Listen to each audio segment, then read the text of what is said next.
Alhamdulillah, жаратқан Алла Субханаху ва Тағаланың нематтарының есеби жоқ, чегі жоқ, санап бүтпейбіз. Бірақ ұлы немат Алла Тағаланың дини. Ошо дин менен Алла Тағалам бактылуу кылат. Ошо дин менен Алла Тағалам бактысыздыктан куткарат. Ошо динибиз менен туган дүйнөдө дагы, ахиретте дагы Алла Тағалам жакшы жашоо берет, таза жашоо берет. Ошон үчүн Алла Тағалам бизге берген динди разы болуп берген. Биз эмне наразы болуп кабыл алайлыбы? Алла айтып атат: "Ал-йоум акмалту лакум динакум ва атмамту алейкум ни'мати ва радиту лакум ал-ислама дина." Бүгүн мен силердин диниңерди толук кылып бердим дейт. Арафа тоосунда түшкөн бул. Арафа күнү түшкөн бул аят. Бүгүн силердин диниңерди мен толук кылып бердим. Нематтарымды дагы бүтүрдүм деп атат Алла Таала. Пайгамбарыбыз Мухаммад алейхиссалам дүйнөдөн кетүүсүнө bir 3 ай калгандагы түшкөн аяттар ушулар. 3 айдын тегереги.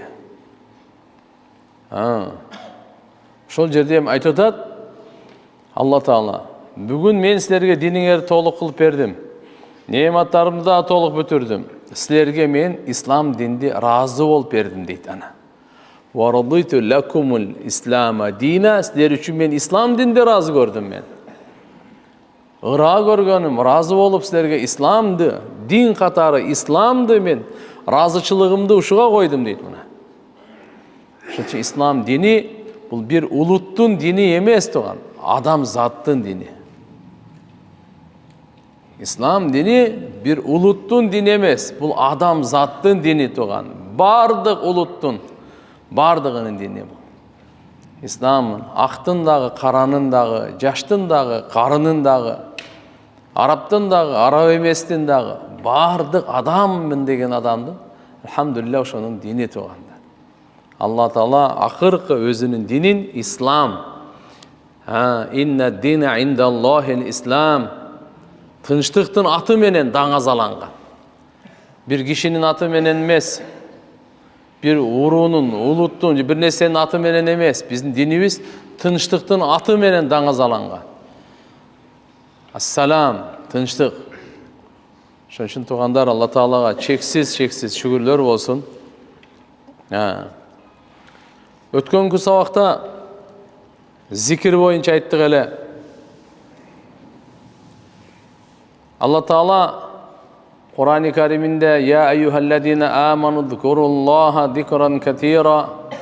Ey imandılar, sizler Allah Teala'nı köp estep жүрgülö, köp estep turgula dep zikirde Allah Subhanahu ve Teala özüne aytып atana. Fadkuruni adkurkum. Sizler meni estep turgula, men da sizlerdi esteymin. Ve la zikrullahi akbar. Allah Teala'nın zikiri öte çoğ.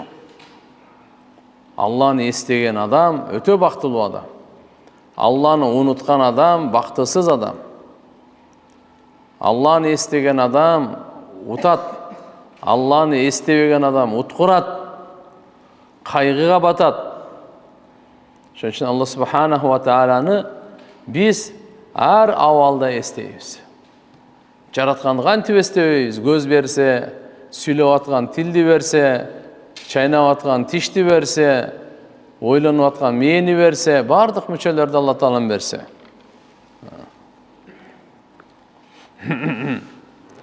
Саубан радıyallahu anhudan rivayet قال لما نزلت والذين يكنزون الذهب والفضة قال كنا مع رسول الله صلى الله عليه وسلم في بعض أسفاره فقال بعض أصحابه أنزلت في الذهب والفضة لو علمنا أي المال خير فنتخذوه فقال أفضله لسان ذاكر وقلب شاكر وزوجة مؤمنة تعينه على إيمانه رواه ابن ماجه والترمذي. Саубан радıyallahu anh'dan rivayet aytat, ayat düşkön. Ушундай адамдар алтын менен күмүштү кең кылып сактап алгандар. Биз пайгамбарыбыз Мухаммад алейхиссалам менен бирге элек дейт. Кээ бир сапарларда Кейбір сахабалар айтышты, бұл алтын күміш бойынша түшкөн. Егерде білсек, қайсы мал жақшы, біз аны қармана телек. Пайғамбарымыз айтты, оққыла. Афдалуху лисанун дакирун. Ең жақшы мал қайсы екен десе, зикір қылған тіл. Ва қалбун шакирун, шүгір қылған жүрек. Жана иманду аял. Туинуху аля иманихи, güyösünün imanına жардам беріп тұрған иманду аял. Ушun үч нерсени айтып атат. Пайгамбарыбыз саллаллаху алейхи ва саллям ең мыкты нерсе ушун экен. Кимге зикир кылган тил берилсе, шүгүр кылган жүрөк берилсе, жана иманына жардам берген аял берилсе, бул ең бактылуу адам. Башка нерсенин кереги жок буга уже.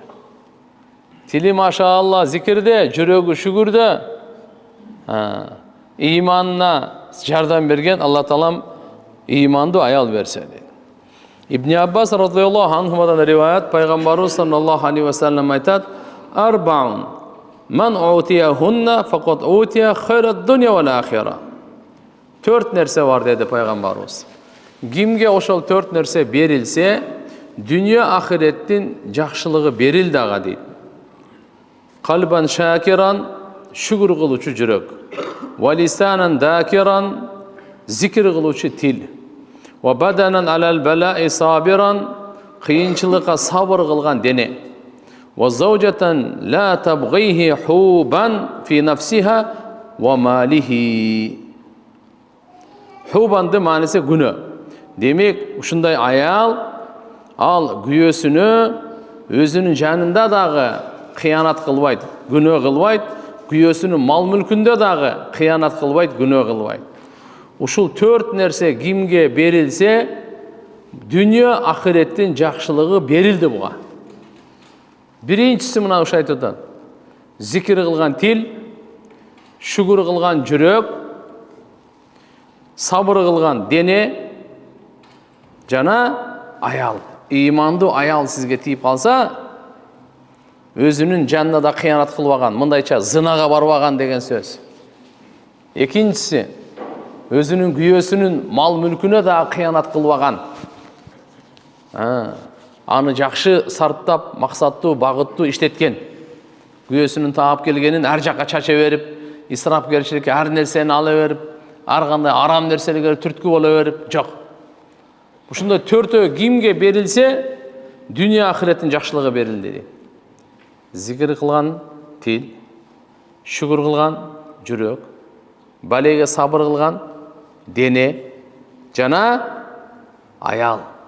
Кандай аял десе, машалла, өзүнүн напсинде, демек өзүнүн жанына да кыянат кылбайт, күйөөсүнөн башка менен сүйлөшүп, күйөөсүнөн башкага өзүнүн сүйүүсүн арнабайт, жана күйөөсүнүн мал мүлкүндө кыянат кылбайт, исрап кылбайт. Мынакей Пайгамбарыбыз Мухаммад алейхиссалам айтып койду. Раваху Табарани би иснадин жайид. Имам Табарани рахматуллахи алейх риваят кылган, бул ушу кишинин ушу китебинде жакшы санаты менен. Абу Муса радıyallahu анху риваят бар. Кана наби саллаллаху алейхи ва саллям Пайгамбарыбыз айтат: "Масалул лади язкуру раббаху валлади ла язкуру раббаху масалул хайй вал маййит." Равахул Бухари. Робусын эстеген адам менен робусын эстебеген адамдын мисалы тирүү менен өлүктөй. Тирүү менен өлүктөй. Ал кандай десе, ким өзүнүн жаратканын эстесе, өмүр берип жатканын Алла Тааланы эстесе, ал тирүүдө экен. Ким эстебесе, ал өлүктөй экен дагы. Пайгамбарыбыз мунун мисалын айтып атат. Алланы зикир кылган менен Алланы зикир кылбагандын мисалы. Алланы зикир кылган адамдар тирүүлөр. Мунун мисалы тирүү адамдай. Алланы эстебеген, Алланы зикир кылбагандар өлүктөр. Ва Наби Саид аль-Худри радıyallahu anhu قال رسول الله أن رسول الله صلى الله عليه وسلم قال لا يذكرن الله أقوام على الفرش الممهدة يدخلهم الدرجات العلى رواه ابن حبان. Жұмшақ төшөктөрдө, дивандарда жатып алып, естеген бір ушундай коом болот Алла Тааланычы. Булар болса, Алла Таалам буларды улуу даражаларга киргизет дейт. Жедяже мынал жерде жұмшақ төшөктө жатып алып дагы, андай болбойт эмес. Кээ бир байлар бар, бийлер бар, жатып алып деле ошо зикир кылсам боло, боло берет. Тыйбайлы. Алланы зикир кылсын. Кайерде жамбаштаппы, отуруппу, туруппу, басыппы, кайерде болсун Алла Тааланы зикир кылсын болду. Даже мына хадисте пайгамбарыбыз ала фурушил мумаххада дейт. Мынакей, жұмшақ ушундай даярдалган, рахаттана турган, ушундай төшөктөрдө дагы жатып алып зикир кылган адам, Алла Таалам ошолорду улуу даражага киргизет дейт. Юдхилухум ад-даражатил ула, улуу даражаларга киргизет аларды. Абу Зар радhiyallahu anh риваят бар, пайгамбар саллаллаху алейхи ва саллям айтат: "Ма мин яумин ва лайлатин илля валиллахи азза ва жал фихи садақа ямунну биха аля ман яшаъу мин ибадихи ва ма манналлаху аля абдин би афдали мин ан юлхимаху зикраху." Харраджа ибн Аби Дунья. Абу Зар радhiyallahu анхдан риваят, пайгамбар саллаллаху алейхи ва саллям айтат: "Кандай гана күн, кандай гана түн болбосун, Аллага таандык ошондо бир садака болот дейт. Садака берет дейт. Ал аркылуу Алла Таала мага жакшылык кылган садака. Кимге пенделеринен кааласа, ошого Алла субхана ва таала насип кылат экен, жакшылык кылат экен.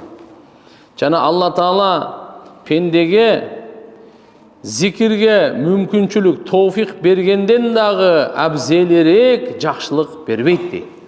Мына хадисти угуп алыңыз. Жакшы түшүнөйлү.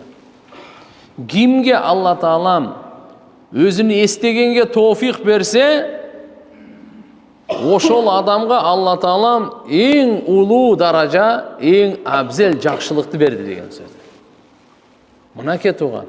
Эгерде сиз Алланы зикир кылсаңыз, демек сүйүнүңүз, кубаныңыз. Алла Таалам сизге эң абзел садака берди. Сизге эң улуу жакшылык тартуулаптыр. Ошол адамга Алла Таалам эң улуу бактылуулукту бериптир тугандар. Ким Алланы эстегенге Алла Таалам товфик берсе. Караң. Ошон үчүн Алла Тааланы зикир кылгандан кийин, ошу зикир кылганга дагы шүгүр кылышыбыз керек экен да. Алла, ошо өзүңдү эстегенге мага товфик бердиң, сага шүгүр. Сен жардам бербесең, мен сени эстей албайт элем. Мага товфик бербесең, мен сени зикир кыла албайт элем. Ушу сенин жардамың менен болду. Ушуга мен сага шүгүр кыламын. Алла Таала мындан өткөн садака менен берген жакшылык жок деп атат да. Кара. Ва ма манналлаху аля абдин би афдали мин айюлхимаху зикраху. Алла субханаху ва таала кайсы пендеге жакшылык кылган болсо, аны өзүн эстегенге илхамдан дагы өткөн жакшылык жок дейт да. Демек, Алла Тааланы ушундай билип алыңыз, ага жетпейт экен. Ким Алла Таалам жүрөгүңүзгө салса, ана зикир кыласың да. Демек, ошол Алла сизге жакшылык каалаган. Ана жакшылык каалаган деген асмандан алтын жадырбайт экен. Аны ойлобоңуз ал. Кандайдыр бир деңгээлде жакшылык болушу мүмкүн. Курсаңыз ток, кийимиңиз бүтүн, бала чакаңыз тынч, мамлекетиңиз аман, ден соолугуңуз чын. Бул дагы Алла Тааланын неаматтары, жакшылыктары. Бирок Алланы эстегендей ал да жакшылыкка жетпейт экен да булар. Алланы эстеген. Бир алым айтат, мындай дейт да. Алланы унуттурган, Алла Тааланы унуттуруп койгон неаматка караганда Алла Тааланы эстете турган сыноо жакшыраак дейт.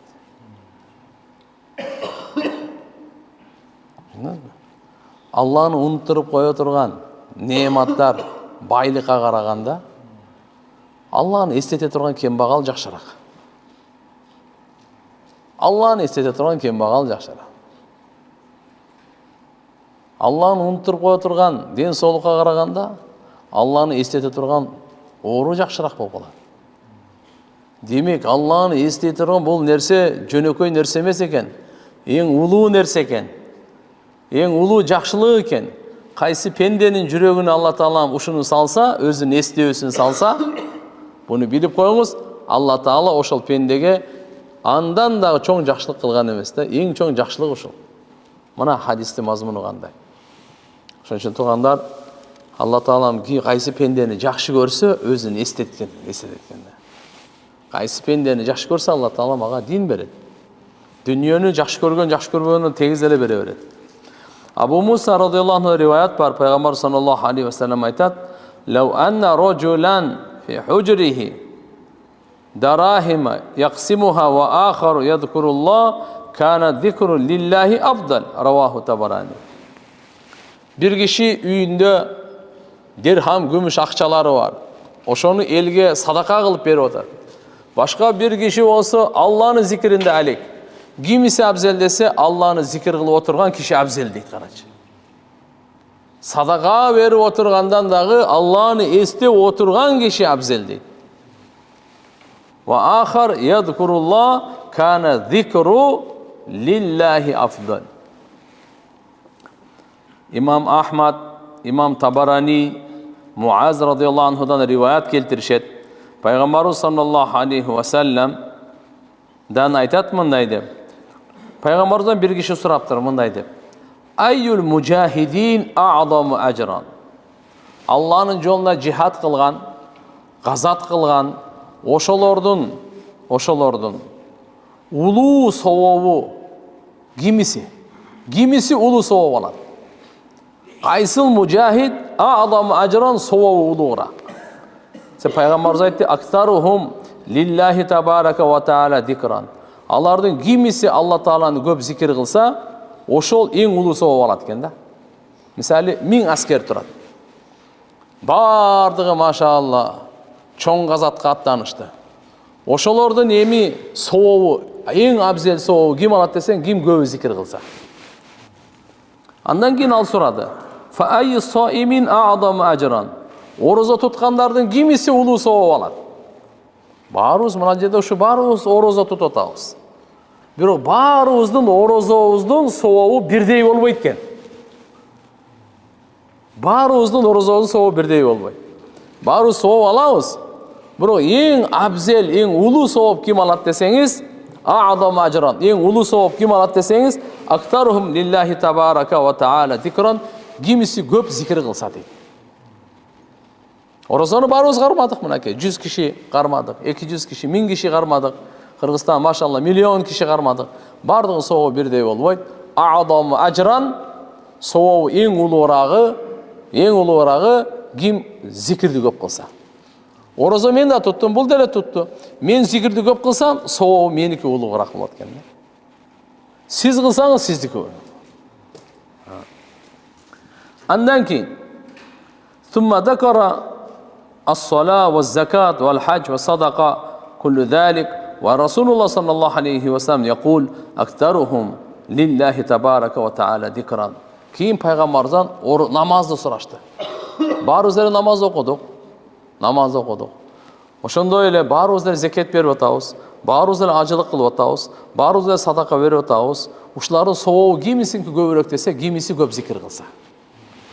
Намаздын ичинде Алла Тааланын эстегени кимдики көп болсо, закет берип атканда баардыгы бир 10 киши тең закет берип атат, кимиси Алланы көп зикир кылса, ажылыкты мисалы быйыл Кыргызстандан 6000ден ашык ажылыкка барды. Бүткүл дүйнөдө мисалы 2-3 миллион ажылык кылса керек. Ошолордун эң сообу ким десеңиз, ким зикири көп болсо, ажылыкта ошонун сообу улуу экен да. Ана. Ошон садака берип атканда да ушундай. Кимди Алла Тааланы көп зикир кылса, ошонун сообу улуу болот. Факала Абу Бакр ли Умар радıyallahu anhuma: "Я Аба Хафс, азакирун бикулли хайр." Факала Расулуллах саллаллаху алейхи ва саллям: "Ажал." Ушу суроо киши суроо берип атканда, пайгамбарыбыз жооп берип атканда, ошондо Абу Бакр дагы Умар дагы экөө тең ошол жерде отурган экен. Абу Бакр Сиддик радıyallahu anhu Умар радıyallahu anhu айтып калды. "Эй Абу Хафс" дейт, Умарга айтат. "Эй Умар, Zikir kılучылар бардық жақсылық тап кетті ғой олар.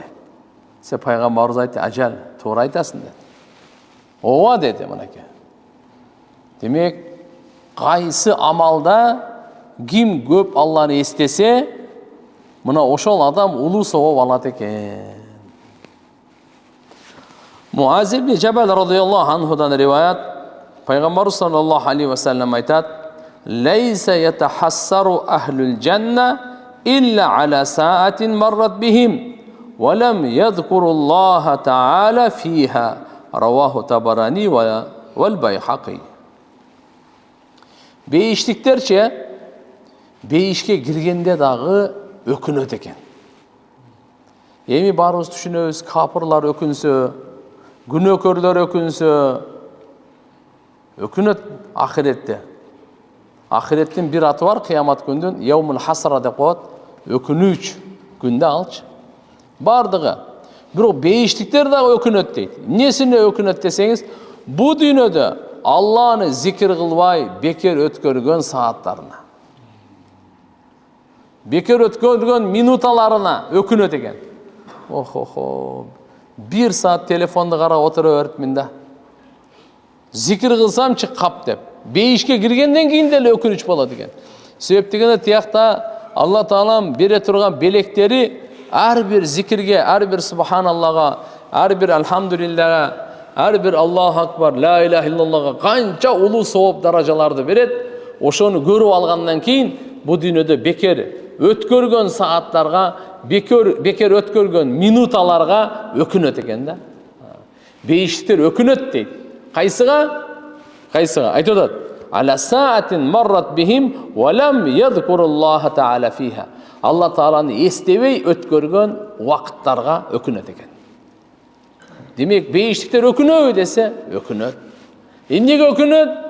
Алланы естебей өткөрген уақыттарына өкінет. Шын үшін туғандар, мұнаке, қаншалық Алла Тааланы естеп жашасақ, ошончолық нұрлы жашоо береді. Ошончолық пакиза жашоо береді. Ошончолық алхамдулилла ақиретибиз құрылады. Ошончолық өкініш азаяды. Ким Алланы қанша көп естесе, өкініші аз. Қанша естебесе, өкініші көп та.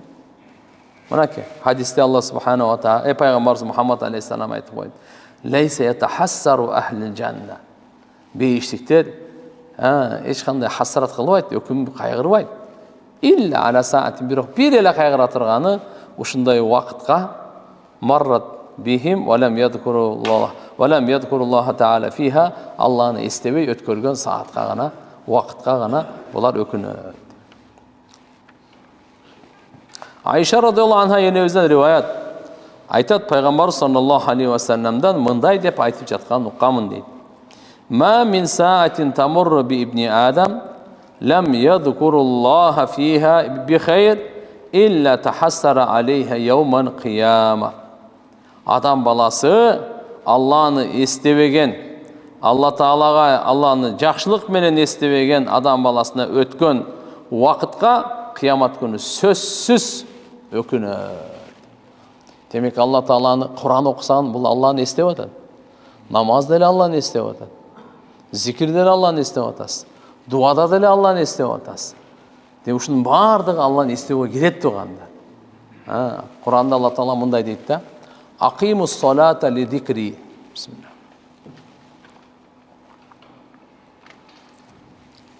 Сілер намазды тұрғызғыла, намазды оқуғыла мені естеш үшін. Алла Таала не дейді? Намазды тұрғызғыла мені естеш үшін дейді. Ақимус салата ли зикри. Намазды тұрғызу, намаз оқуның мақсаты Алланы естеу екен. Намазды мақсат. Алла Таала айтады: "Ақимус салата ли зикри." Менің зикірім, мені естеш үшін сіздер намазды тұрғызғыла дейді. Демек, намазда Алла Таалам бош жер қалтырған емес. Алланы естебей тұрған бош жер жоқ. Аллаху акбар. Алла улуу. Улуулығында чек жоқ. Аллаху акбар. Алла велик дейді ғой. Аллаху акбар. Қолды бана. Субханакаллахумма ва бихамдик. Ва табаракасмук ва та'ала жаддук. Ва ла илаха гойрук. Бардық Аллахның сыпаттары. Ару зат. Бардық кемшілдік, қата, айып, жетішпестік. Бардығынан ару. Субханакаллахумма ва бихамдик. Бардық мақтау Алла Таалаға деп. Естеп келетасыз. Ауду биллахи минаш шайтанир раджим. Алла Тааладан пана тілеп атасыз. Қуылған шайтандың жамандығынан. Бисмиллахир-рахманир-рахим. Райымды, мейірімді Алланың аты менен жардам алып баштап атасыз. Альхамдулиллахи роббил аламин кетті. Барды оқып келтіріп, амин деп Алла Тааладан дуа. Андан кейін зам сүре оқып атасыз. Аллаху акбар деп рүкуге барып атасыз. Ал жердегі Субхана роббиял азим деп Алланы Субхана роб азим 3 сыпатын айтып атасыз. Самиаллаху лиман хамида деп Алла уқты мақтаған адамды мақтасын. Алла Таала ұғып тұрат, Алла көріп, біліп тұрат бардығымызды. Роббана лакал хамд.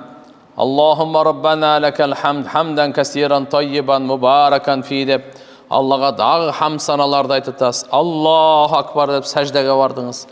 Субхана роббиял а'ла деп. Субхан роб а'ла деп Алла Тааланың 3 сыпатын айтып атасыз.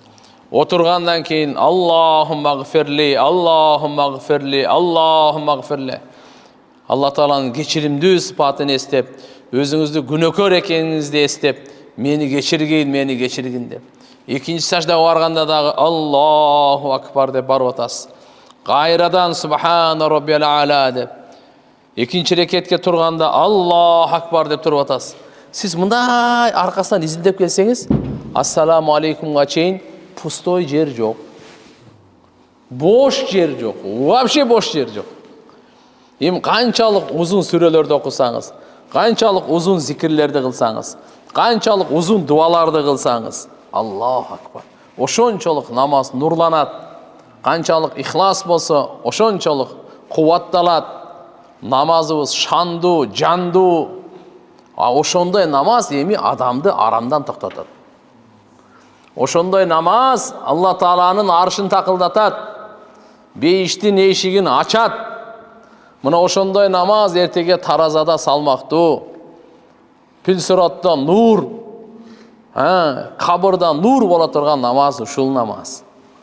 Қарасаңыз баштан аяғына чейин Алла Тааланы естеп, бир да кичине дагы кандай айтсам, бир участок жоқта Алланы эстебей койгончу. Ошончо Алла Кур'анда айтып атат: "Акимус салата ли зикри", силер мен эстөө үчүн намазды тургузгула деп. Алланы эстеген менен турганда.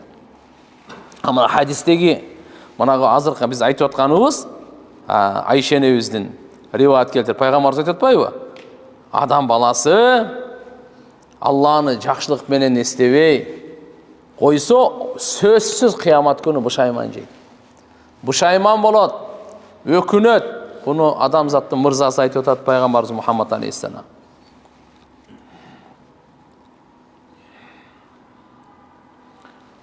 Анас разияллаху анху риваят, пайгамбарыбыз саллаллаху алейхи ва саллям айтат: "Инна шайтан вадиун хатмаху аля қалби ибни Адам." Шайтан өзүнүн оозун адам баласынын жүрөгүнө коюп койгон экен да. Ушул жакта каратып койгон да. Лам ядкуруллаха фиха би кана. Фа ин закаралла ханас. Эгерде бул Алланы зикир кылсачы, бул адам баласынын жүрөгүн аңдып отурат да бул. Алланы зикир кылса, ханас деген арка качат. Шайтан качат. Кайсы жүрөк Алланы зикир кылса эле, шайтан качат. Жашырын, ханнас деп коет бул. Акырын көзгө көрүнбөй, жашынып алып азгырык салганды ханнас деп коет да, шайтан. Качат деди ханнас. Ва иннасия, эгерде бул Алланы унутуп калса, зикир кылмаса, анда карап туруңуз. Илтакама калбаху. Анда адамдын жүрөгүн азгырык менен жута баштайт. Арам ойлорду салат. Арам васвасаларды, азгырыктарды жаман қиялдарды сала баштайды да. Жүрекөчү. Шайтандын иши ошол. Жүрек идиш. Алланы эстесең, жакшы нерселер салынат. Алланы эстебесең, жаман нерселер салынат. Анан не деди мынаке? Фадаликал висвасул ханнас. Мына ушул азгырык деп коет. Жашыруун туруп алып азгырык деген да. Демек, алымдар айтышат, шайтандын укол сая турган дайыма даяр турат. Азгырык уколу. Алланы эстесең сая албайт экен. Күтүп турат экен. Алланы эстебедиң, сразу өзүнүкүн баштайт экен. Мына хадисте дагы мыналки Пайгамбар саллаллаху алейхи ва саллям айтып атат, шайтан өзүнүн оозун адам баласынын жүрөгүнө каратып койгон. Эгерде бул Алланы эстесе эле аркага, эстебесе эле саят кайра жутат дейт. Табаранидин риваятында келет, Абу Хурайра радыйаллаху анхудан Пайгамбар саллаллаху алейхи ва саллям айтат, инна Аллаха табарака ва таала якул, Аллах таала айтат экен мындай деп: Я ибна Адам, иннака ида закартани шакартани ва ида наситани кафартани. Охо. Аллах таала айтып атат тугандар, эй адам баласы, качан сен мени эстедиңби, мага шүгүр кылдың. Шүгүр кылдың. Качан сен мени унуттуңбу, шүгүрсүздүк кылдың дейт. Сен мени эстесең, мени зикир, Аллах таала ким зикир кылса, ал шүгүр кылды дейт да. А'заму асбабы шүкр касрату зикр дейт. Алымдар айткан. Шүгүрчүлүктүн себептеринин эң улуусу көп зикир кылуу. Зикир кылуу дагы шүгүргө кирет да. Зикир кылуу шүгүргө кирет. Адам баласы деп атат. Качан сен мени зикир кылдыңбы, значит сен мага шүгүр кылдың. Качан сен мени унутуп калдыңбы, зикир кылган жоксуңбу, сен мага шүгүрсүздүк кылдың дейт. Шүгүрсүздүк кылдың дейт. Ким Алланы зикир кылбаса, нашүкүр, шүгүрсүз адам ал. Ким Алланы зикир кылбаса, ал нашүкүр, шүгүрсүз адам ал. Ким Алланы эстесе, ошол шүгүрлүү адам. Мына риваятта ушундай деп атат. Ва харража табарани би иснадихи ан Аби Хурайра радыйаллаху анху кал. Ани Наби саллаллаху алейхи ва саллям кал: Инна Аллаха табарака ва таала якул, я ибна Адам, иннака ида закартани шакартани ва ида наситани кафартани. Аллаху акбар. Ана хадиси кудуси экен тугандар. Пайгамбар саллаллаху алейхи ва саллям айтып атат. Алла айтты дейт. Караңызчы. Эй адам баласы, качан сен мени эстедиң, зикир кылдың, значит шүгүр кылдың. Качан сен мени зикир кылган жоксуңбу, унутуп калдыңбы, анда шүгүрсүздүк кылдың. Ставабу хилакы зикр вал иҗтима алейх. Эми зикирдин халкасы деп коебуз. Тобу. Зикир үчүн топтолуу. Алла тааланы эстегенге топтолойлу.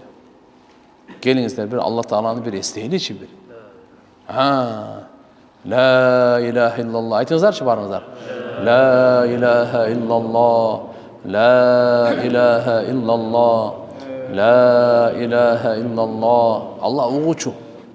Алла билүүчү. Ким кайсы ниетте айтып атат. Алла көрүп туруучу. Инна Аллаха кана алейкум ракиба. Алла таала баарыбызга көзөмөл. La ilahe illallah. La ilahe illallah. Мына Муавия радыйаллаху анхудан риваят, Пайгамбар саллаллаху алейхи ва саллям бир жолу сахабалар бир топтолуп отурушкан экен, халка кылып чыгып келди дагы айтты. Ма ажласакум, кайсы нерсе силерди бул жерде отургузду? То есть эмне үчүн отурасыңар? Эмне нерсе силерди ушул жерде отургузуп койду деп атат. Қалу жаласна надкуруллах ва нахмадуху ала ма хадана лил ислам ва манна бихи алейна. Алар айтышты. Не дешти? Биз берде отурабыз, Алланы эстеп, Алла таалага мактоо айтып, бизге ислам динине жолдомо бергендиги үчүн, жана бизге жакшылык кылгандыгы үчүн деп. Ушуга отурабыз dedi. Қалу Аллахи ма ажласам илля далик. Пайгамбар айтты. Точно ушу үчүн эле отурасыңарбы? Алланы эстеп, Алла хидаят бергенине, жакшылык кылгандыгына мактоо айтып, ошон үчүн эле отурасыңарбы деди. Алар айтышты: "Алла ма ажласана илля далик." Ооба, биз ушуга гана отурабыз, Аллага ант деп айтышты. Пайгамбарыбыз айтты: "Ама инни лам астах ликум тухматан лакум, валакиннаху атани Джибраил фаахбарани анна Аллах азза ва джал юбахи бикумул малаика." Раваху Муслим. Пайгамбарыбыз айтып атат да, ант бергилечи. Силер ушу Алланы эстеп, Аллага мактоо айтыш үчүн эле отурасыңарбы же башкабы? Сахабалар айтты: "Ант менен айтабыз.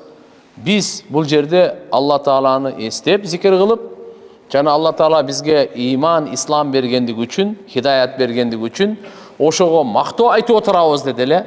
Пайгамбарыбыз айтты: "Мен силерден ант менен талап кылганымдын себеби силерде бир күмөнүм мындай жаман күмөндүн себебинен эмес дейт. Бирок мага Жабраил периште келди дагы айтты дейт. Алла Таала, Алла субханаху ва таала силер менен периштелерге сыймыктанып атат дейт. Караңыз. Мен силерден ант талап кылганым дейт. Угуп алла дейт. Лам мастах ликум, силерден талап кылбадым. Тухматан лакум, силерге бир тухмат, мындайча айтканда жала жабуу боюнча силерге ишенбестиктен эмес. Алла үчүн отурасыңарбы деп айттым го. Силерге ишенбестиктен эмес дейт. Не үчүн десе, валакиннаху атани Джибраил, мага Жабраил периште келди. Фа ахбарани, мага кабар берди. Анналлах азза ва джал юбахи бикумул малаика, жараткан Алла Таала сыймыктанат силер менен периштелерге дейт. Кара. Алла Тааланы ким зикир кылса, Аллага ким мактоо айтса, Алла Таала сыймыктанат экен. Сыймыктанат дегени мынаке, Алла Тааланын периштелерге ошо пендени айтып разы болот экен да. Мына карачы, эй периштелерим, силерде го напси жок. Мынанын напсиси бар, бала чака бар, дүйнө курчап турат, фитналар толтура, күнөөлөрдүн баардыгы тегеректе чачылып турат. Ошентсе дагы Алланы эстеп атат. Ошентсе дагы Алла Таалага мактоо айтып атат. Мына сыймыктана турган пендем ушу дейт экен да Алла Таала. Ошон үчүн Алла Таала баарыбыз менен сыймыктана турган болуш үчүн туган биз Алланы эстейли, Аллага шүгүр кылайлы. Ошондой пенделерден кылсын, амин. Амин тугандар. Ошого иншалла Алла Тааланы эстесек, бул бекер нерсе эмес. Бул бекерчин иш эмес да. Баягы орус айтмакчы, нечего делать, зикир кылып отурайынчы депчи. Токто. Буга атайы убакыт бөлүш керек буга. Маани бериш керек. Бул иш. Бул эмне? Бул бекерчин иш эмес. Түшүнүктүбү? Бул акылдуу адамдын атайы бөлгөн иши. Сиз жумушка бөлүп атасыз го. Мен саат 9-га барышым керек, саат 5-те кетишим керек, мынага жолугушушум керек. Менде важный встреча. Убакыт бөлбөйсүмсө эртеге эмне үчүн бүгүнкү күндө убакыт бере албайм? Биз Аллага убакыт берели. Андан важный встреча биякта турат. Андан дагы маанилүү, андан дагы Алла субханаху ва таала айтайын бир шейхтин айткан, шейх Абдулхасап айтат: "Сиз постоянно бир убакта зикир кылып жүрсөңүзчү, ошол убакта, ошол учурда Алланын тарабынан сага күтүү болот" дейт. Азыр пендем келет, мени зикир кылат дейт экен да. Азыр пендем келет, ушул учурда мага мактоо айтат, мага кайрылат, мага жүрөгүн арнайт, мени эстеп мага шүгүр кылат деп Алла Тааланын тарабынан күтүү болот дейт. Күтүү. Бир маанилүү убактарда күткөндө тугандар. Алла Таалам баарыбызга товфик берсин. Мына Муслим шарифтен риваяты, Сахи Муслимде келип атат. Пайгамбар саллаллаху алейхи ва саллям демек, Алла Тааланы жалгыз Алла Тааланы эстеш үчүн топтолойлу. Караңыздар, жакшылыкта топтолуп атабыз, жамандыкта топтолуп атабыз. Жыйындарда, келечек үчүн, муундар үчүн, элибиздин, мамлекетибиздин амандыгы үчүн деп, көп жерде Алланы эстеп топтолойлу. Аллага мактоо айтайлы. Акыл бергендигине, мүмкүнчүлүк бергендигине, жакшылык ойлогонго. Ошондой болсо, мына Алла Таалам периштелерге сыймыктанат экен. Ким Алланы эстесе, Аллага мактоо айтса, ошол аркылуу Алла периштелерге сыймыктанат экен. Мына хадистин тияны. Мактоодо мындай да. Алла Таала Кур'ан-ы Каримде эң биринчи аятында өзүнө кантип мактоо айтканды үйрөткөн. Alhamdulillahi Rabbil Alamin депчи. Алла Субханаху ва Таала өзі үйреткен bunu. Адам атабыз менен оба енебиз бейіштен тыйылған дараққа жақындап, шайтанның азғырғысын салып шығып қалғанда, бейіштің нематтары алынып, киімдері шешіліп, бар эми түшкілі жерге деп бұйрық келгенде, адам атабыз аябай өкініп, оба енебиз андан дағы өкініп, кантип Алладан кечирим сурайбыз деп билбей калышканда, не деп сурайбыз эми кечиримди деп. Алла Таала өзү адам атабыз менен оба энебиздин жүрөгүнө салган. Кечирим сурай турган сөздүн мазмунун Алла Таала өзү салган. Ва кала экөө тең айтышкан. Роббана ظلمنا أنفسنا وإن لم تغفر لنا وترحمنا لنكونن من الخاسرين дегенди Алла Таала өзү салган жүрөктөрүндө. Фаталаққа Адама мин Раббихи калиматин фатаба алейх. Алла Субханаху ва Таала Куранда Адам атабыз Алла Тааладан ушундай улуу сөздөрдү ушундай катуу кызыгуу менен алды да. Кийин тооба кылганда Алла Тааланын тообасын кабыл кылган. Не деди? О Роббубуз, Роббана, золамна анфусана. Biz өз жандарыбызга зулумдук кылдык. Караңыз, адам атабыз не деп атат? Оба энебиз не деп атат? Өз жандарыбызга зулумдук кылдык. Демек, адам баласы бир күнөө кылса, Алла Таалага сиз бир жамандык кылып койгон жоксуз. Сиз өзүңүзгө жамандык кылдыңыз. Өзүңүзгө зулумдук кылдыңыз. Адам баласы күнөө кылганда өзүнүн жанына зулумдук кылган болуп эсептелет. Өзүнүн жанына зулумдук кылган болот. Себептен анын зыяны ошол адам өз тартат. Жакшы иштин пайдасы да сизге, жаман иштин зыяны кесепети дагы ошол адамдын өзүнө кайтат.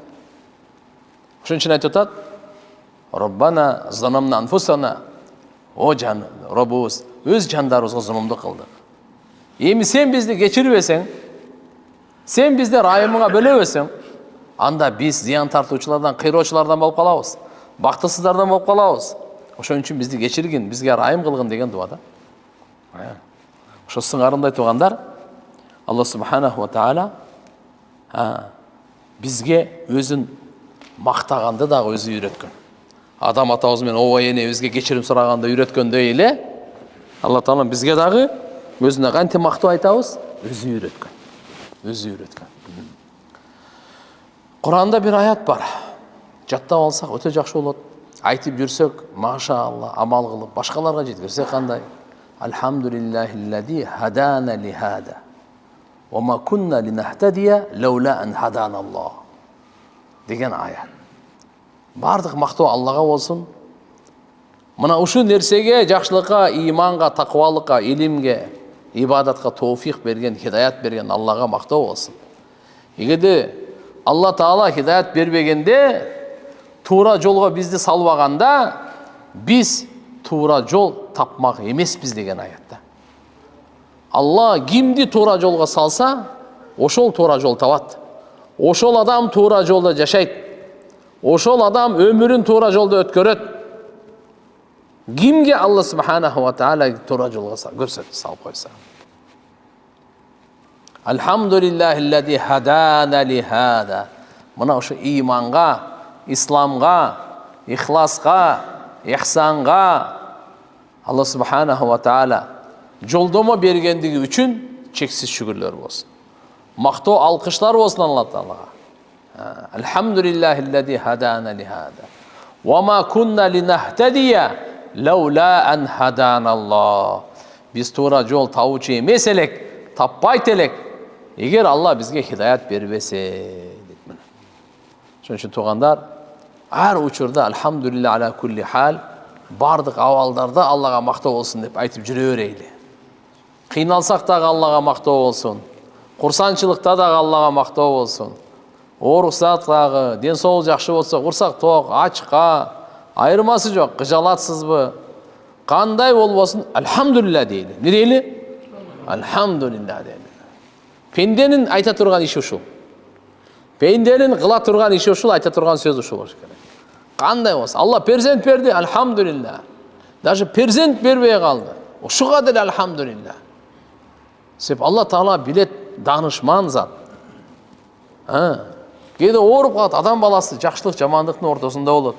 Кандай болбосун Алла Таалага мактоо айт. Алла субханаху ва таала мактоо айткан жагат. Алла макталган зат. Алла Таалага ким мактоо айтса, маша Алла субханаху ва таала. Жана хадистерде келет да. Кудайым сактасын. Şu birönün bir bala kişinin yaş balası Allah subhanahu wa ta'ala balağatqa tola elegende alıp ketdi. Bizde qo'mchilikda jashooda ele bo'lib turadi bunday bar. Oşunda Allah subhanahu wa ta'ala aytadiganda ata enesi ne dedi depçi. Balasını alıp ketdi. Malakul maut ölüm perişte balаны alıp ketdi. Ata enesi ne dedi deytkende? Kıyın emi? Biroq ne dedi deytken? Allah aytatken. Şu ölüm periştesini aytatken. Sen go barıp canını aldın. Balanın canını alıp kettin. Boğunda da jaş balanın canını alıp kettin. Ata enesim ne dedi deytken. Allah bilet ne degeni. Biroq şu malakul maut ölüm periştesinden dagı bir tilinden çıgarayın otat da aytçı ne dedi ata enesim. Dese ölüm periştesi aytatken. Ata enesi Allah'a maqtoo olsun deb aytdı. Allah buyruq bere degen, maqtoo degen kan saray qurup qo'ygula beyişten uşularga deytken. Ne degen kan saray? Maqtoo degen kan saray, Baytul Hamd deydi. Oşol kan saraydın atı Baytul Hamd. Allah'a maqtoo bolsun degen kan saray qurdurtup qo'yatken Allah Taala. Beyişten qurdurtup qo'yatken. Bu dünyadan barımız dele 60-70 yılın içinde barlı ketip kalat. Biro kim tiyaktan kan saray kurdu, kim kurbadı, ertege barganda bilinedi. Şunun için inşallah elbette hiç kimnin jüregi kalabayt misali. Allah subhanahu wa taala şuna bir açığı kılıp jaratıp koygan. Biro oşonday bolsa dagı Allah'a maqtoo ayta turgan bolsa, bolar iş boldu. Al ilahi öküröbü, bakırağı, göz jaş emес kan çıgarağı, al kayra kaytıp gelbeyt misali. Bardık Allah Taala'nın taqdırında. Biz barыбыз Allah'ın taqdırına tan berебиз, işenебиz, baş ийебиz, moyun sunabыз. Biroq ugup alыңыз. Ошол учурларда мактоо айта турган болсо, айтылын эткен ага мынандай. Мактоо кан сарайы курулат экен. Anas ibn Malik radıyallahu anhu'dan rivayet. قال كان عبد الله ابن رواحة إذا لقي الرجل من أصحاب رسول الله صلى الله عليه وسلم قال تعال نؤمن بربنا ساعة فقال ذات يوم لرجل فغضب الرجل فجاء إلى النبي صلى الله عليه وسلم فقال يا رسول الله ألا ترى إلى ابن رواحة يرغب عن إيمانك إلى إيمان ساعة فقال النبي صلى الله عليه وسلم يرحم الله ابن رواحة إنه يحب المجالس التي تباهي بها الملائكة رواه أحمد بإسناد حسن. Allah akbar. Abdullah ibn Ravaha degen sahaba olgan. Atı Abdullah ibn Ravaha. Bu kıyın sahabalardan biri. Peygamber sallallahu aleyhi ve sellem bulardı Muta gazatına jübergende oşol jerde Iordaniyada oşol jerde şehit bolgan. Abdullah ibn Ravaha degen. Şu kişi maşallah bir Allah Taala'nın bergen özgöçölügü bolgan eken, daima özünün imanын oylop, imanын kuvattap turgan kişi de. Anas ibn Malik radıyallahu anh aytat, Abdullah ibn Ravaha sahabalardan birögö jolugup kalganda aytat ele deydi. Ta'al nu'min bi rabbina sa'atan. Geliniz. Biraz imandaşaylı deytken de. Özü imandılar. Bırak ayakka imandaşabız dedi. Ta'al. Çakırat geliniz deytken. Nu'min sa'atan. Biraz iman getireyim. Bu imanı varsa bunun manisi bundayken. Netadakarul ahira. Ahiretti esteyini deytken. İmandı жаңылап, imandı kuvattap. Eğer de sizdi biri geliniz kişine imandaşaylı dese, sizdi imanınızdı yok dep aytып atkan jeri yok. Просто иманыбызды кубаттайлы, кемел даражасына жеткирейли деген максатта чакырып атат. Ошон үчүн даватка чыкканда кээде иманга чакырганда биз имандуу адамбыз, капырларды чакырбайсыңарбы деп калат да. Алла Таала Кур'ан-ы Каримде имандууларды иманга чакырган. Я юхалладина аману амину билла. Имандуулар, иман келтиргиле дейт.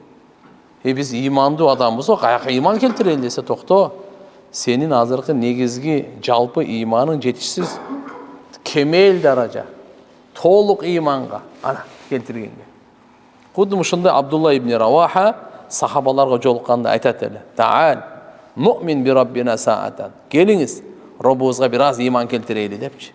Бунун мааниси ушул экен, ахиретти эстейли, динибиздин абалын ойлонойлу. Жараткан Алла Таалага ишенимибизди бекем арттырайлы. Ушинтип кел иман келтирейли деп айтат экен да. Bir günü bir kişiye aytsa, oşa kişi açılanıp ketiptir. Da Peygamberimize geliptir. Ya Resulallah, Abdullah ibn Ravaha'nı qarabайсыз bu deptir. Ne dep? Sizin imanınızdan yüz yürüp yargab an imanik ila imani saatin biraz iman keltireydi dep. Biz iman keltirgenmiz onu. Peygamberimiz oşunda aytты. Allah Taala rayımına bölösün İbn Ravaha'nı. Bul Allah Taala periştelerге сыймыктана турган majlislerdi жакшы көрөт деген экен да. Демек, имандашып отурсак, ушакташып эмес. Не деп? Имандашып отурайлы биз. Имандашып отурсак, периштелерге Алла Таалам сыймыктана деген. Ошол имандашып отурушкан отуруш Алла Таалага жагат экен. Алла разы болот экен. Алла периштелерге сыймыктанат экен. Ушундай majlisтерде. İmandашкан majlisтерде. Ушакташкан majlis эмес, имандашкан. Ахиретти ойлоп аткан, Алланы эстеп аткан, пайгамбарыбызды эстеп аткан, Алла Таалага шүгүр кылып аткан, Аллага мактоо айтып аткан, Алладан жардам сурап аткан. Мындай majlisтерден Алла Таала периштелерге сыймыктанат экен. Абу Хурайра радhiyallahu anh риваят бар. Пайгамбарыбыз саллаллаху алейхи ва саллям айтат: İnne lillahi ta'ala malaika yatufuna fit tariq yeltemisun ahle zikr. Dünyada çıtığanlar bizden başka da köptөгөн bizdin gözümüzge görünmөгөн mahluklar var. Толтыра cinler var. Andan köp perişteler var. Cinler insanlardan köp. Perişteler cinlerden daha köp da. Bizdin gözümüzge görünmeydi da. Bizim gözgө görünmeydi. Bizim gözümüzge özümüzdün akılımız dele görünmeydi. Bir aytat, men üçün görünmeydi, men görüşüm kereli. Sen özüңdü akılını göre alбай жүрөсүң ғой, pakay. Özümüzdün canımızды göre alбайбыз biz şey. Çi görgөндөр barбы?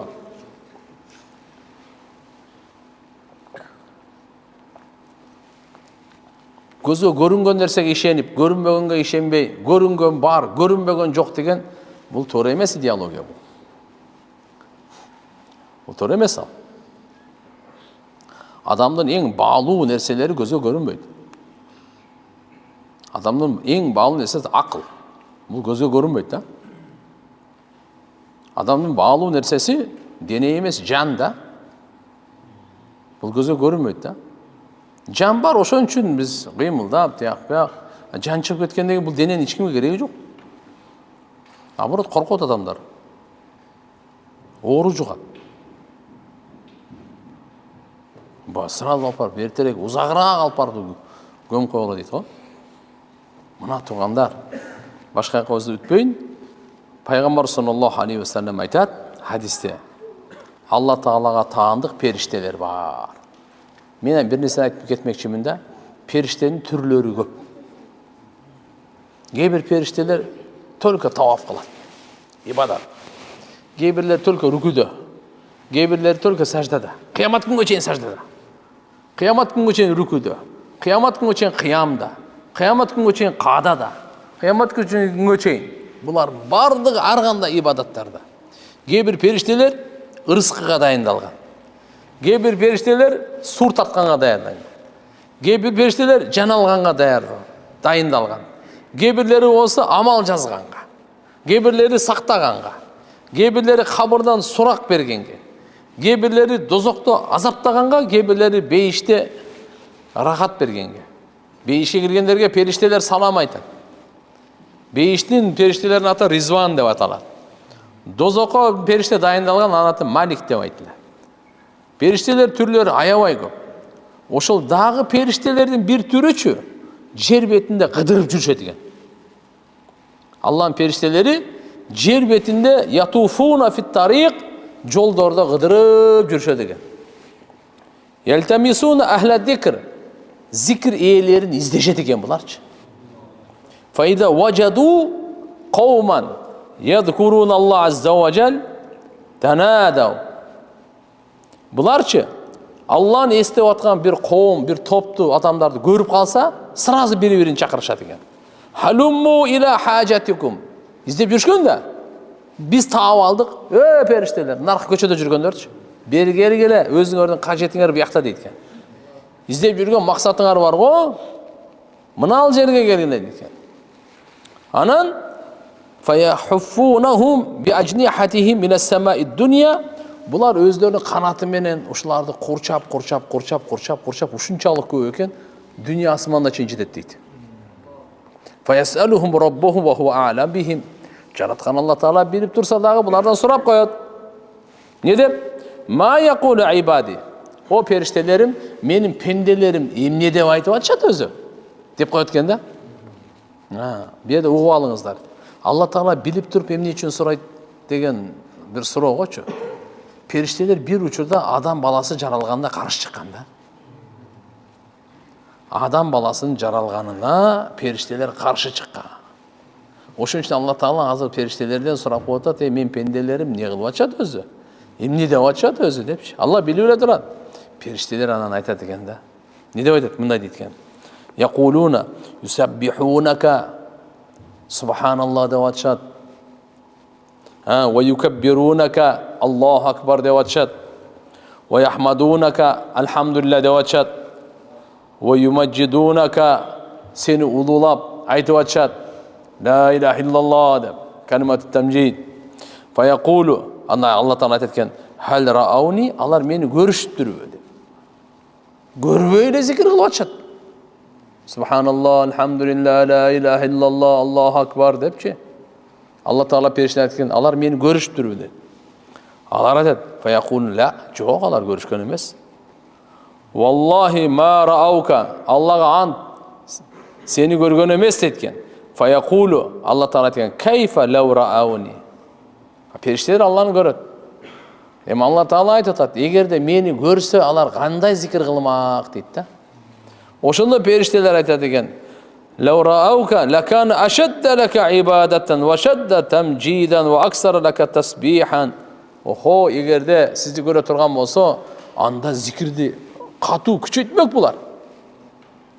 Gövrek uluqtamak, gövrek Allah Taala maktoo aytmak. Deuşuntip aytken. Fayaqul famada yasalun. Allah Taala aytken, "Allar pendelerim, emneni sorap жатышат" deyken.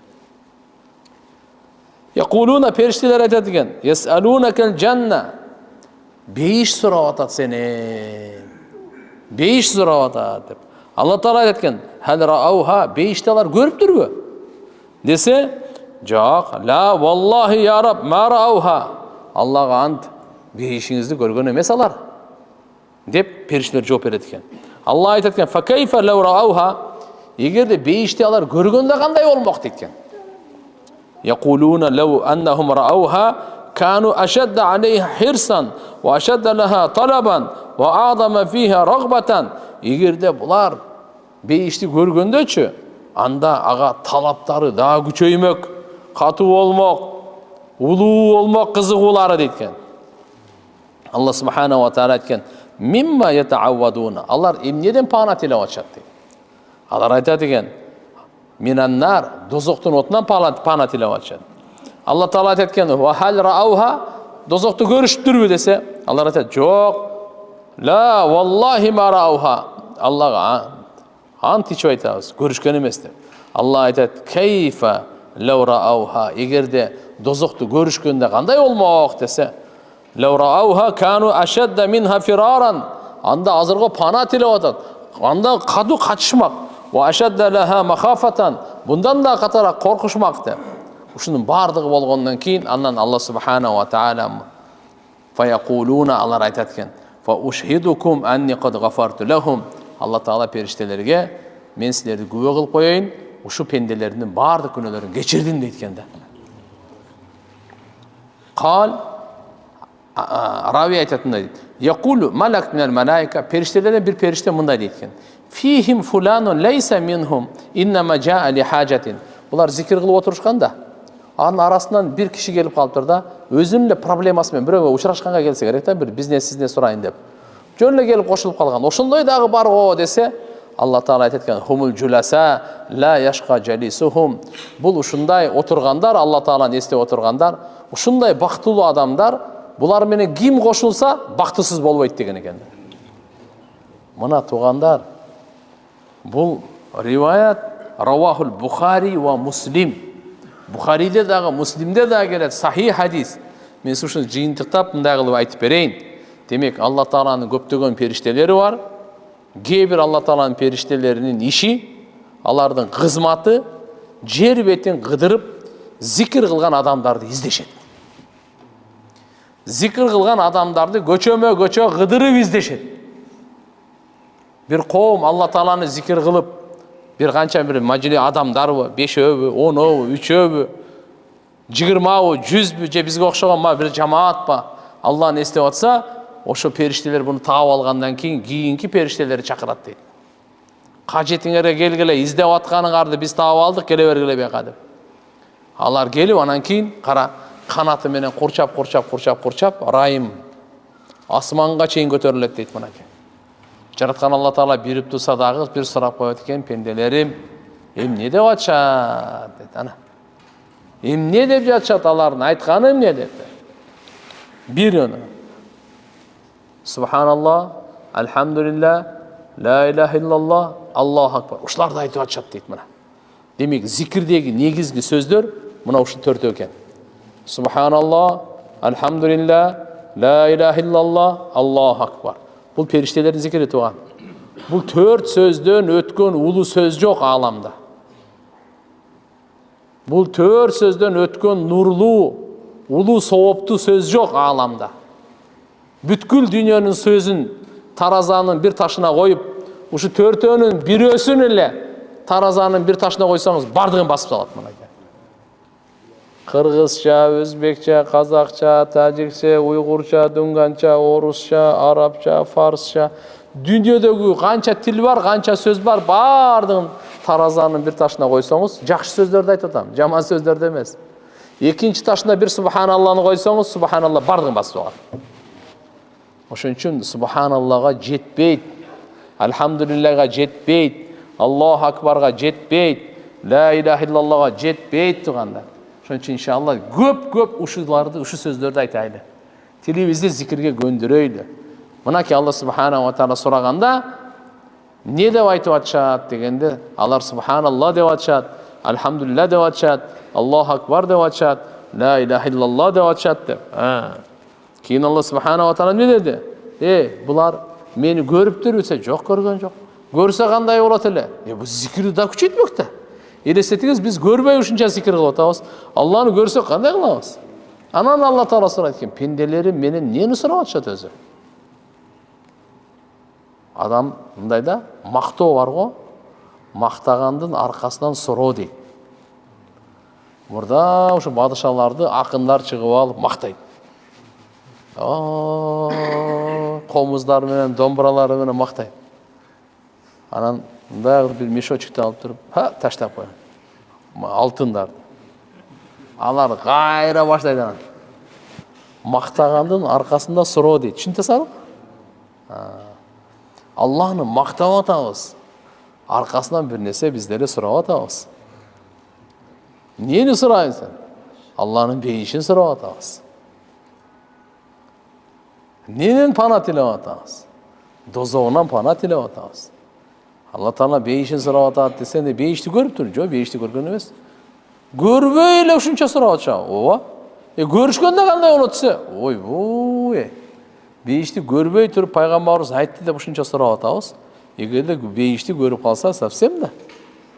Эмнеден пана телеп атат? Кайсы нерседен сактап коеюн аларды? Мейли, бейишимди берейин. Да эмнеден сактайын десе, дозогуңдан сакта. Дозокту көрүштү, көрбөй эле сактанганды сурап атабыз. Көрө турган болсоң, элестетсең кандай сурайсың? Дозокту Алла Таала бир чекесин көрсөтүп койсунчу, кандай сурайт экенбиз? Ушул жака салайынбы деп койсунчу, кандай болот экен? Кудай сактасын да. Дагы андан коркуу күчөймү. Алла Таала айтып атат: "Мен силерди күбө кылам периштелерим, ошо пенделердин бардын күнөөсүн кечирдим" деп атат ана. Ошол арасында бирөө кокустан эле случайно келип калыптыр да, мимо. Алланы зикир кылып аткандардын жөн эле келип калганда бир нерсе сурайын деппи. Ошол да кечирилеби деп бул таң калып сурап атат. Алла Таала бардын кечирем деп атпайбы? Да, бул ушундай берекелүү мажлис, Алланы зикир кылган мажлис ушундай берекелүү. Ошол жерге ким кошулса, ал бактысыз болбой турган мажлис экен да. Алла. Кээ-бир риваяттарда малайка сайяра дейт, кыдырган периштелер бар экен да. Булар да ушундай азыркы немеде кетет экен. Фаида тафаррaqu аражу. Качан булар зикир бүткөндөн кийин, булар таркап кетишкенде, булар көтөрүлүшөт экен асмангачы. Анан Алла субханаху ва тааладан сурайт экен булар: "Мен пенделерим эмне кылып атасыз?" деген да, азыркындай мажлистерде.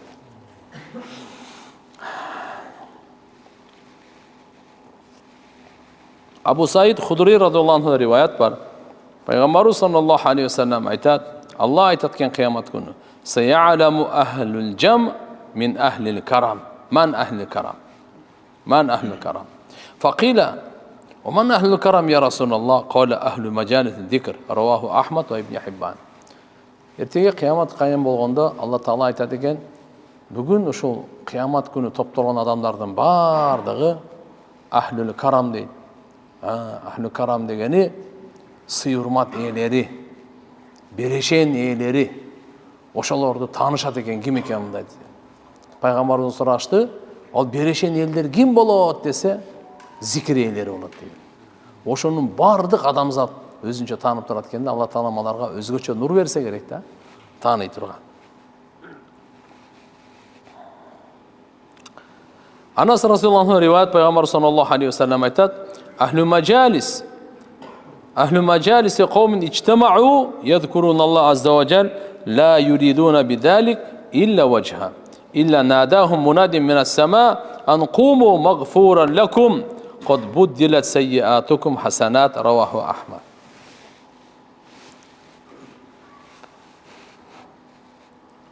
Алла Тааланы эстеген, Алланы эстеш үчүн топтолгон коом, алардын максаты Алланын ыраазычылыгы гана.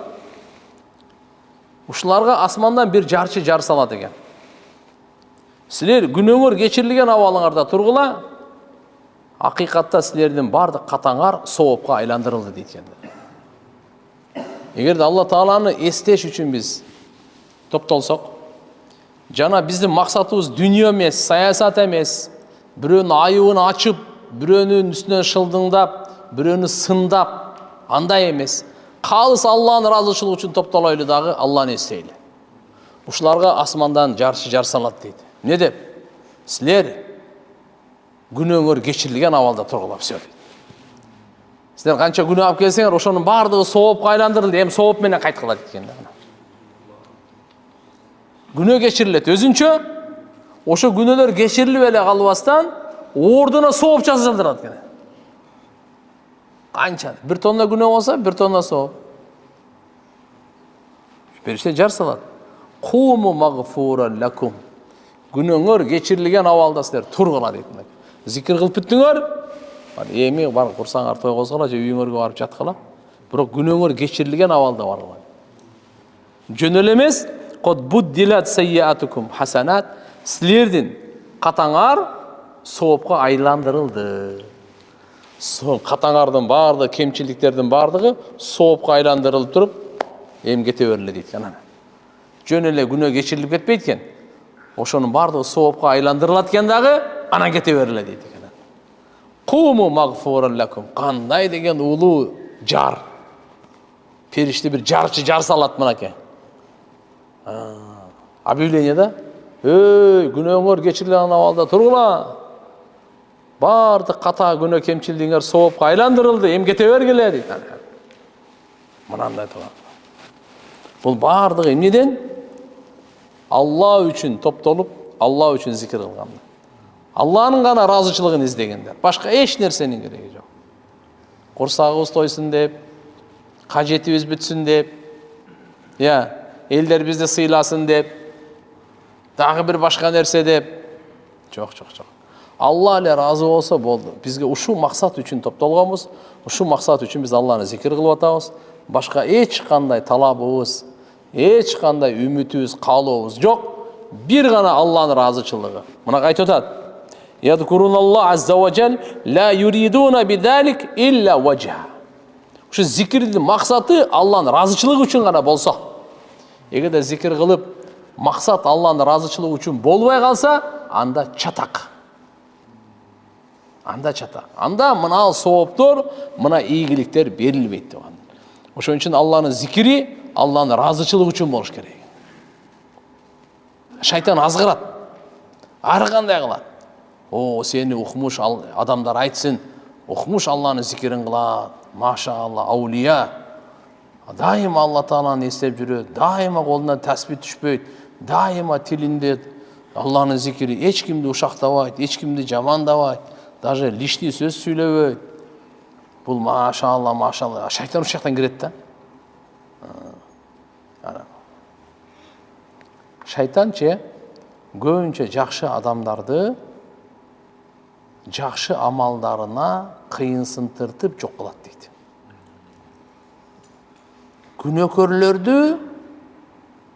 Күнөөлөрдү кемсинтирип жок кылат дейт. Карачы бул кандай профессионал. Адамды кандай жок кылганды? 5 вакыт намазыңыз бар, Кураныңыз бар, зикириңиз бар, дуаңыз бар, садакаңыз бар, ажылыгыңыз бар, кайрымдуулугуңуз бар, чын сүйлөгөнүңүз бар, адилеттүүлүгүңүз бар. Машаалла. Сизде бардык нерсе бар экен. Эми шайтан айтат экен да мына. Мына да жок ошол, ана да жок, бу да жок, сенде эле бар. Деп ушуну гурур деп коет. Не деп коет экен? Гурур деп. Менсигендичи, намазына кыйынсынган. Куран жаттап кыраатына кыйынсынган. Баян айтып баянына кыйынсынган. Сабак берип сабагына кыйынсынган. Мечит салып берешендүүлүгүнө кыйынсынган. Ажылык умра кылып, ажылык умрасына кыйынсынган. Дуа берип жүрөт, дайыма дуахан болуп, дуасына кыйынсынган. Шайтан кыйынсындыртып жок кылат экен. Мына шайтандын иши караган. Шайтандан сактануу оңой эмес да. Алла кимди сактаса, ошол оңой эле сактанат. Алла бизди шайтанга салып бербесин да. Алла бизди напсибизге салып бербесин да. Пайгамбарыбыздын улуу дуасы бар туган, ар бирибиз айтып жүрүшүбүз керек. Алсызбыз бизчи. Хуликал инсану даифа. Инсан алсыз жаралган. Биз кыйынсынбайлы, вообще кыйынсынбайлы. Биз эч ким эмеспиз. Алла Тааланын алхамдулилlah бергени менен биз, Алланын ыззаты менен ыззаттуубуз. Алланын авирими бергени менен авирлүүбүз. Алла жакшы иштерди кылган тоофик берди, жакшы иштерди кылдык.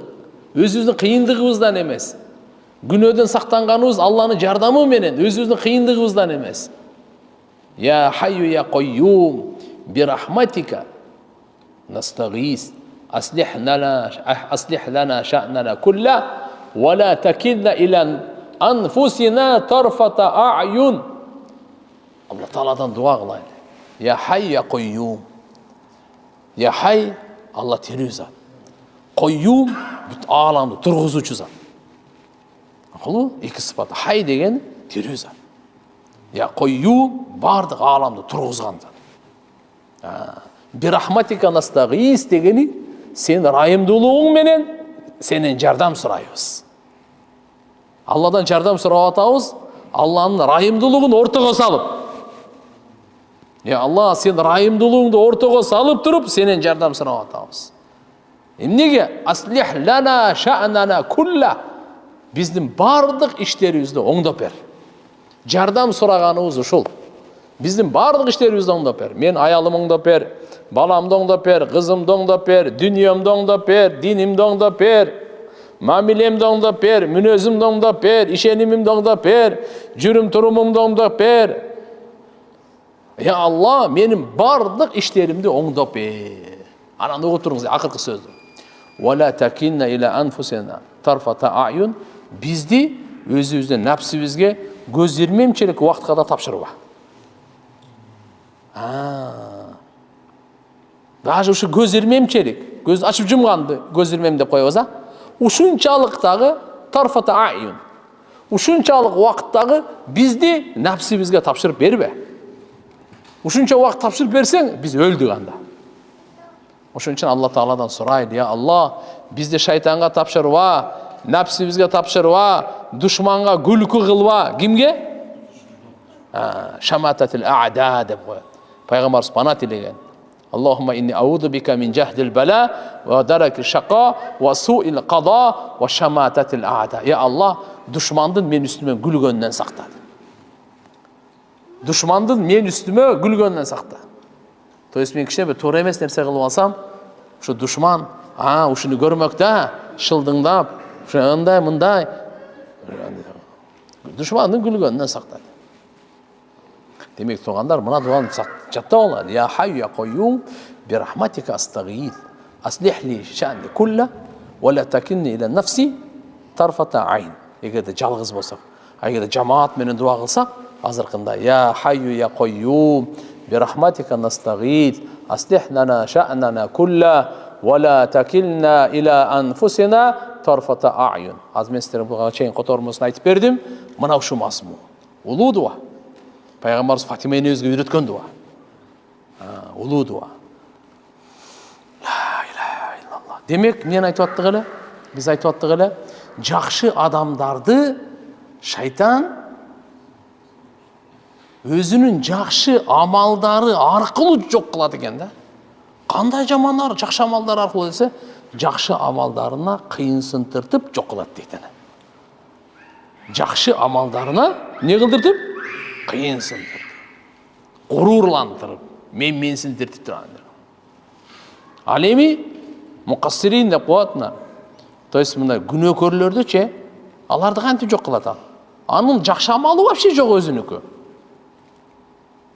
Жаман адамдардын жакшысы жок. Жакшылыгы жок, жакшы иши жок. Жаман адам, ол ойлогону эле жаман, ниети жаман, каалоосу жаман, кылган иши жаман. Только бунуку жаман эле да. Баягы бир Хаятул хайванат деп устазыбыз айтып калат эле. Айвандардын жашоосу деген китеп бар да. Ошол жерден бир окуяны айтып берет эле. Бир ташбака суудан агып келаткан экен. Чаян жээкте турган экен. Ташбака келип туруп ошо жээкке келгенде, нар жакка өтүш керек да, чаян өтө албайт да. Суу ташбакасы өтөт. Бул чаян үстүнө чыгып алат экен. Ташбаканын үстүнө. Ташбака анан акырын өзүн сүзүп, ошол суунун ортосуна барганда, бул чаян үстүнөн чагат экен. Чыз деп туруп. Бул ташбака, эмне кылып атасың? Десе, рахмат айтып атам дейт экен. Нарын алып барып, жээкке чейин жеткенсе, дагы чагат экен. Бул эмне кылганың десе, менде bundan башка рахмат жок дейт экен. Биз ошондой болуп калбайлы да. Кээ бир адамдарда рахматы ушу гана да. Жакшылыкты билбеген адам бар да.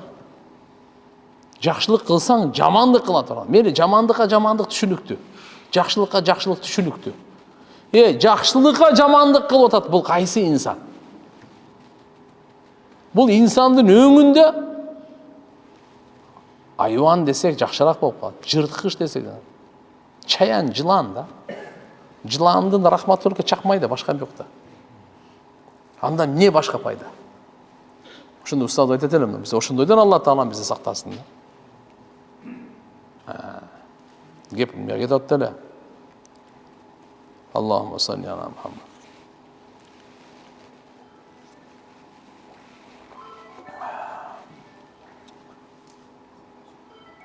Күнөңөр кечирилген абалда тургула деп атат. Силердин бардык күнөөңөр соопко айландырылды дейт тугандар. Демек, Аллахтын разычылыгы үчүн зикир кылуу улуу бактылуулуу. Bir hadise Peygamber sallallahu aleyhi ve sellem aytat: "Ma jalasa qawmun majlisan yadhkurunallah azza ve celle fihi feyaqumun hatta yuqal lahum qumu qad ghufira lakum ve buddila sayyi'atukum hasanat." Azırkında ele majlis hadis Allah Taala'ны zikir kılgan bir qawm qaysı bir majlisten gana turbaсын, аларга айтылына деген күнөөңөр кечирилген абалда тургула, силердин ката күнөөңөр соопко айландырылды. Жараткан Аллах Subhanahu wa Ta'ala barыбызга товфик берсин. Барыбызды Алла Таалам өзүн эстегенге жүрөгүбүзгө илхам берсин. Амин. Алла Таалага иншаллах зикир кылайлы тугандар. Айтайлы чана Subhanallah. Манисин билесизби? Алла бардык айыптан таза. Subhanallah манisi кандай экен? Алла бардык айыптан таза. Мен бардык айыпты көтөргөн, бардык айып менде, Алла Таала айыптан таза. Алла Тааладан ичинде тилегибиз бар, мени дагы тазала деген. Subhanallah мани кандай болду? Subhanallah. Алла айыптан таза, мени дагы айыптан тазала. Alhamdulillah. Аллага мактоолор болсун. Алкыштар болсун.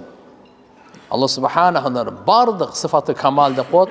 Кемел сыпаттардын бардык Алла Таалада. Бардык Алла Таалада. Бардык кемчилдиктер менде. Ошон үчүн Алла Таалага мактоо болсун тугандар. Мактоо болсун, алхамдулилlah. Ла илаха иллаллах. Алладан башка сыйынганга лайыктуу зат жок. Алладан башка эч ким жок сыйынганга лайыктуу. Сураганга, коркконго, үмүт кылганга, сыйынганга, кажетти айтканга, арызданганга Алладан башка эч ким лайык эмес. Эч ким лайык эмес. Аллаху акбар, Алла улуу, улуулугу чексиз. Сиз канча улуу десеңиз, ошол жерден улуулугу башталат. Мына ушун мааниси ушундай тугандар. Алла Таала баарыбызга товфик берсин. Дайым Алла Тааланы эстеп жүргөнгө.